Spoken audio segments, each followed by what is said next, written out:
Hello दोस्तों आज के इस वीडियो में हम लोग पढ़ने जा रहे हैं आईएमआरई सब्जेक्ट। सबसे पहले मैं आपको बता दूं कि जो हमारा आईएमआरई सब्जेक्ट है ये पॉलिटेक्निक के 6th सेमेस्टर में है।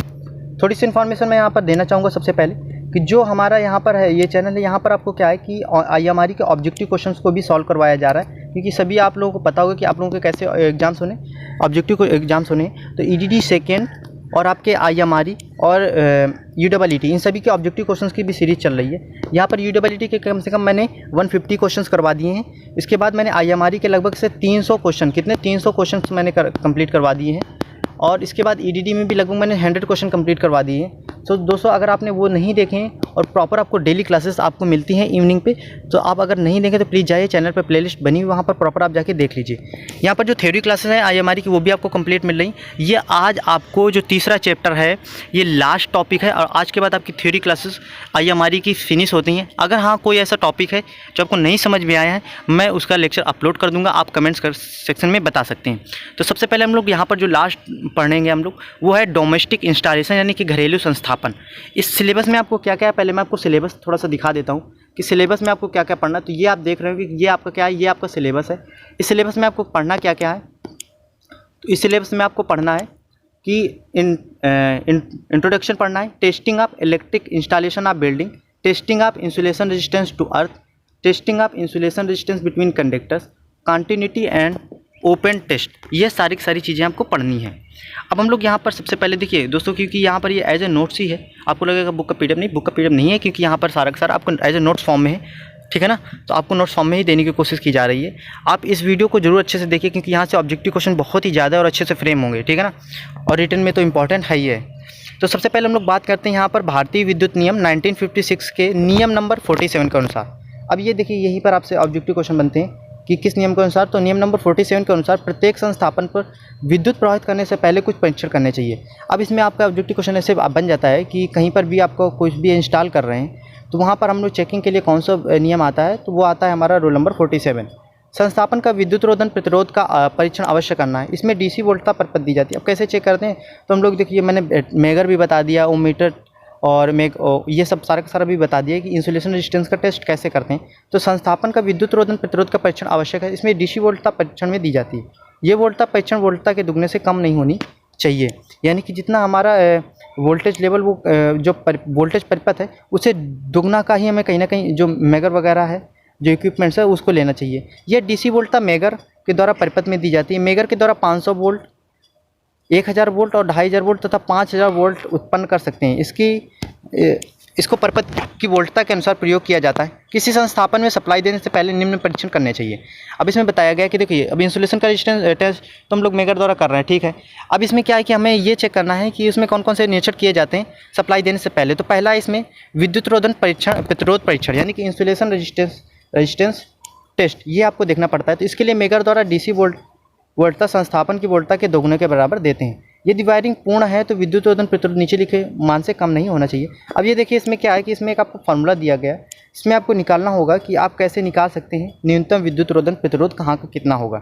तो 50 मेगा ओम अपॉन आउटलेट की संख्या, ठीक है ना। अब यह यदि वायरिंग अपूर्ण है तो विद्युत रोधन प्रतिरोध पूरे स्विच तथा प्रकाश फिटिंग आदि नहीं लगी है, तो हमें क्या करना है, तब हमें कैसे निकालना है रेजिस्टेंस का मान। तो हमें निकालना है 1 यानी कि 100 मेगा ओम बटे आउटलेट की संख्या। अब ये आउटलेट की संख्या क्या होती है, इसको थोड़ा सा समझ लेते हैं। तो जो आउटलेट्स की संख्या होती है, तो किसी वायरिंग में स्विच सॉकेट, पॉइंट, सीलिंग रोज के अंतिम सिरे कहलाते हैं तथा एक पॉइंट में 2 आउटलेट होते हैं, ठीक है ना दोस्तों। यानी कि किसी वायरिंग में जैसे स्विच हो गया, स्विच सॉकेट पॉइंट हो गया, सीलिंग हो गया, इन सब के जो अंतिम सिरे हैं ये क्या करते हैं, ये हमारे क्या है एक पॉइंट, ये पॉइंट होते हैं जो इनके एक पॉइंट में 2 आउटलेट होते हैं। अब भूमि का कंटिन्यूटी परीक्षण, सांतत्य का मतलब होता है कंटिन्यूटी परीक्षण, उसका कैसे तो चेक करते हैं। तो भूमि संपर्क चालक व भूमि कंटिन्यूटी कंडक्टर जिसमें से धातु कंडक्ट या धातु आवरण का प्रतिरोध आदि का प्रतिरोध भी सम्मिलित है 1 ओम से अधिक नहीं होना चाहिए। सिंपल सा मैंने वो जो अर्थ कंटिन्यूटी बताया था ना, तो उसमें नॉर्मल हमारा कैसे 1 ओम होना चाहिए, इससे ज़्यादा नहीं होना चाहिए।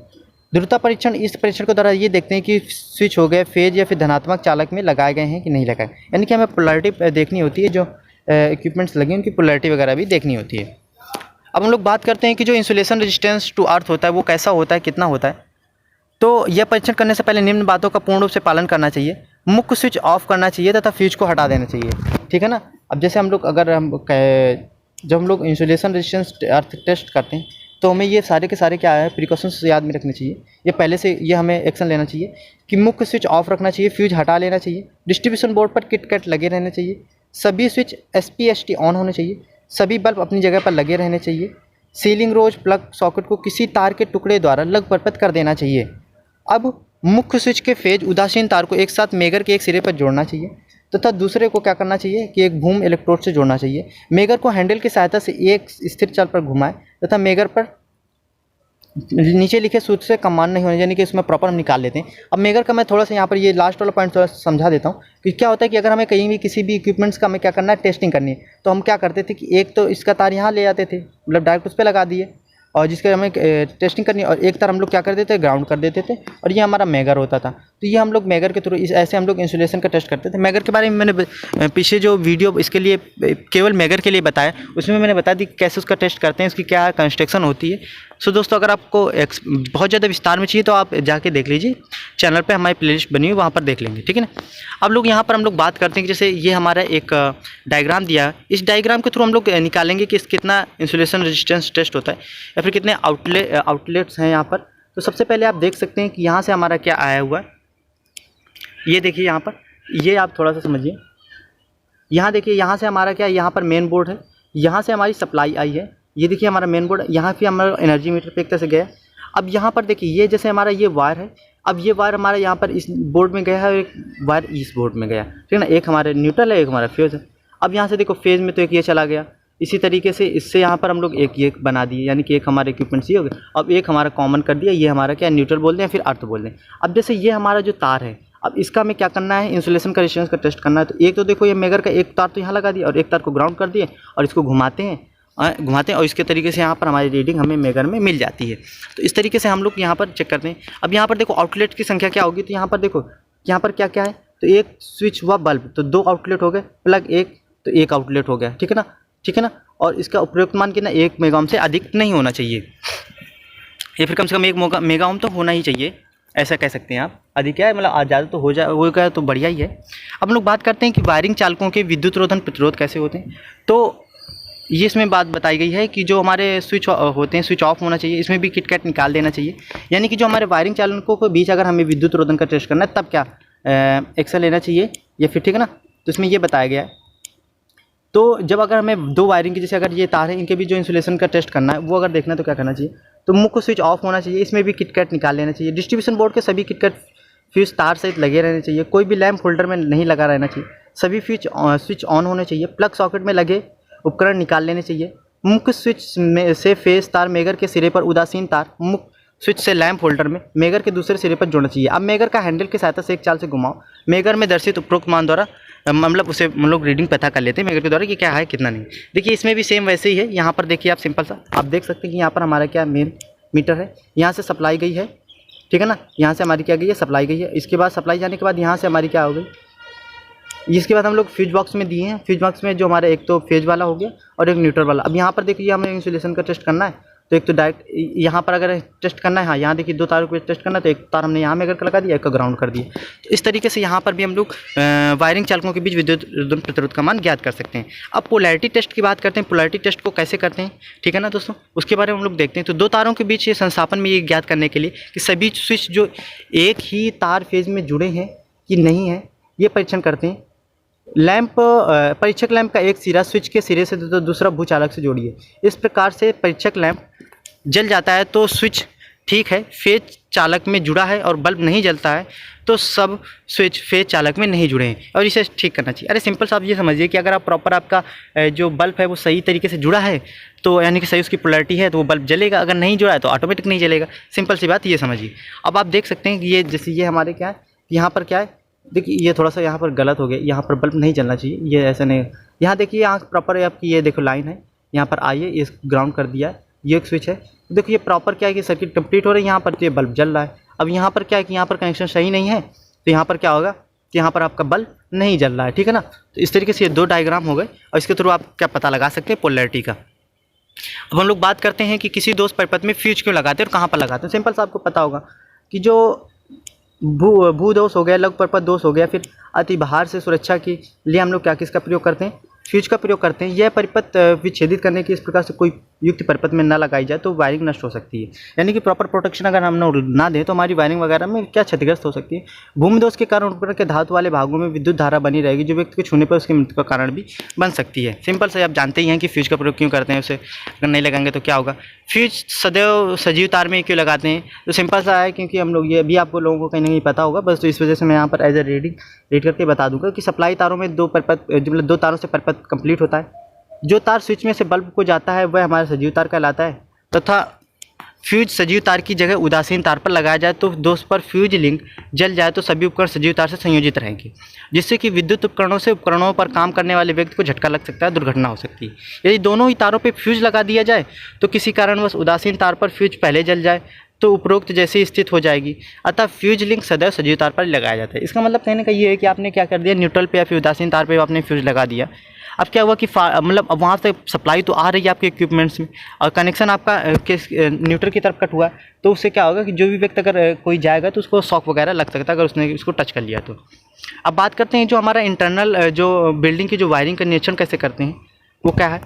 तो प्रत्येक महीने में एक बार हमें क्या करना चाहिए, अनुरक्षण करने हेतु निरीक्षण करना चाहिए, यानी कि प्रॉपर हम लोग को देखभाल करनी चाहिए एक महीने में कम से कम एक बार, ताकि संस्थापन के सभी उपकरण उचित प्रकार ऑपरेट हो रहे हैं कि नहीं हो रहे हैं। इसके अतिरिक्त भवन, ऑफिस, वर्कशॉप में विद्युत इंस्टॉलेशन का वर्ष एक वर्ष में अनुरूप से करना चाहिए। यानी कि जैसे अगर हम लोग घर में हैं तो हम लोग घरों में तो करवा सकते हैं आपको महीने में, लेकिन जो बहुत बड़ी कंपनियां होती हैं, फिर बहुत बड़ी फैक्ट्री या ऑफिस हैं, वहाँ पर आप एक महीने में तो नहीं करवा सकते क्योंकि इससे बहुत ज़्यादा आपकी प्रॉब्लम हो सकती है, यानी कि बहुत ज़्यादा खर्च वगैरह आएगा। तो वहाँ पर एटलीस्ट साल में एक बार तो हमारा प्रॉपर चेकिंग होनी ही चाहिए। वायरिंग के वार्षिक निरीक्षण में मुख्य बिंदुओं का आवश्यक ध्यान रखा जाता है। एक तो सर्विस कनेक्शन का, आंतरिक वायरिंग और इसके विश्वाही प्रतिरोध का, स्विच एवं फ्यूज का, अग्निसूचक, मुख्य बोर्ड, भू परीक्षण, वाइंडिंग तथा सुवाह्य उपकरण का। ऐसे दोषों कुछ तो प्रतिष्ठापन में दोष के कारण हो सकते हैं, कुछ डिजाइन के कारण। उपरोक्त दोषों का निरीक्षण करते समय यह दृष्टिगत रखना चाहिए। ठीक है ना दोस्तों। इसके बाद हम लोग बात करते हैं कि जो हमारा सर्विस कनेक्शन होता है उसकी क्या क्या कंडीशन होती हैं वो हम लोग देखेंगे। ठीक है ना दोस्तों।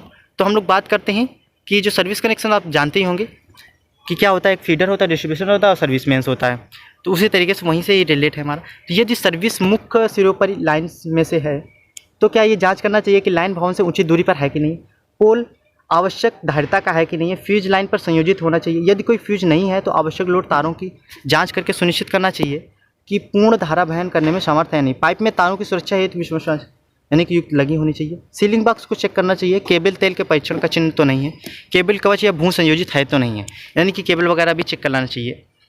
शिखर भार पर यानी कि पीक लोड पर हमें क्या कहते हैं, वोल्टेज देखिए। यदि यह 220 वोल्टेज से कम है तो उस उप संस्थापन में लगे ट्रांसफार्मर की टेपिंग समायोजित की जानी चाहिए। यदि ट्रांसफार्मर सही है तो वितरण मुख्य में वोल्टेज ड्रॉप अधिक है तो हमारे सिंपल से क्या करना चाहिए कि वितरण लाइन के चालक से भी बढ़ाने हेतु कार्रवाई की जानी चाहिए।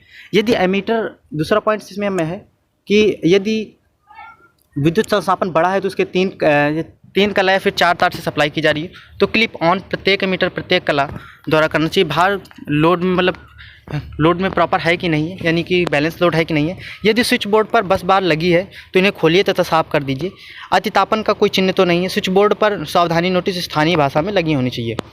उदासीन और सजीव तार के बारे में बात करें सिंपल सा, तो आई रूल से 32 के अनुसार उदासीन तार और सजीव तार में पहचान हेतु कोई स्थायी संकेत जरूर होना चाहिए। इसमें प्रमाणिक रंग कोड में वायरिंग के अनुरक्षण और परीक्षण में सुगमता से रहेंगे। आई संख्या 309 से 3011 स्विच बोर्ड, फ्यूज, बस बार आदि केबल हेतु निम्न रंग प्रमाणित माने जाते हैं। जैसे अगर एसी एक कला सजीव तार की बात करें तो लाल रंग का होना चाहिए और भू उदासीन तार हमारा काला रंग का। एसी 3 कला 4 तार की बात करें तो लाल जो हमारा कला तार होता है, यानी कि जो फेज वायर होता है वो लाल होना चाहिए, सफ़ेद नीला, और जो भू उदासीन वायर है वो हमारा काला होना चाहिए। 3 कोड केबल में जो उपकरणों से संयोजित की जाती है, लाल रंग सजीव, काला उदासीन तथा भू चालक के लिए सदैव सफ़ेद तार मान्य है। एसी सप्लाई की बस बार को लाल, नीले और पीले रंग से इंगित करना चाहिए। तो इस तरीके से आप ये देखें, यहाँ से ही क्वेश्चन आपके आते हैं। और इसी तरीके से एसी में कैसे मतलब जो फेज वायर किस कलर का होता है, न्यूट्रल किस तरह का हो सकता है, तो इस तरीके से हम लोग देखते हैं। सो दोस्तों आज से हमारा क्या हो, जो IMRE का जो थ्योरी है वो सारी की सारी खत्म हो गई।